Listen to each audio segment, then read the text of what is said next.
Dear friends, this is legendary architect of modern India, Pandit Jawaharlal Nehru's masterpiece, Glimpses of World History.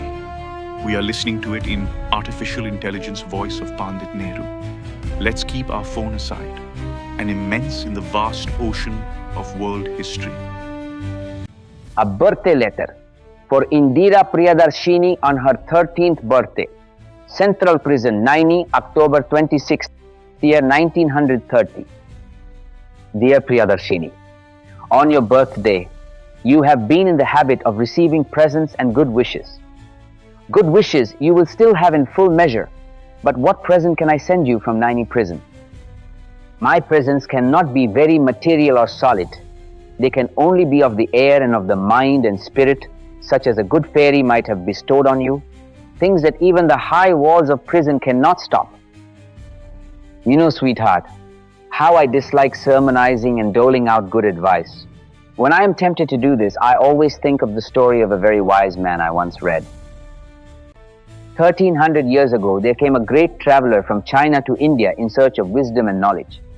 His name was Xuanzang, and over the deserts and mountains of the north he came, braving many dangers, facing and overcoming many obstacles, so great was his thirst for knowledge. And he spent many years in India learning himself and teaching others, especially at the great university of Nalanda, which existed then near the city that used to be called Pataliputra and is now known as Patna. Xuanzang became very learned himself, and he was given the title of Master of the Law of the Buddha, and he journeyed all over India and saw and studied the people that lived in this great country in those far-off days. Later he wrote a book of his travels, and it is this book which contains the story that comes to my mind.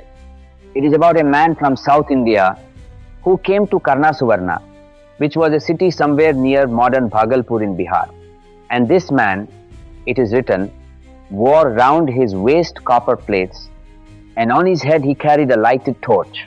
Staff in hand, with proud bearing and lofty steps, he wandered about in this strange attire. And when anyone asked him the reason for his curious get-up, he told him that his wisdom was so great that he was afraid his belly would burst if he did not wear copper plates round it. And because he was moved with pity for the ignorant people round about him, who lived in darkness, he carried the light on his head. Well, I am quite sure that there is no danger of my ever bursting with too much wisdom, and so there is no need for me to wear copper plates or armor,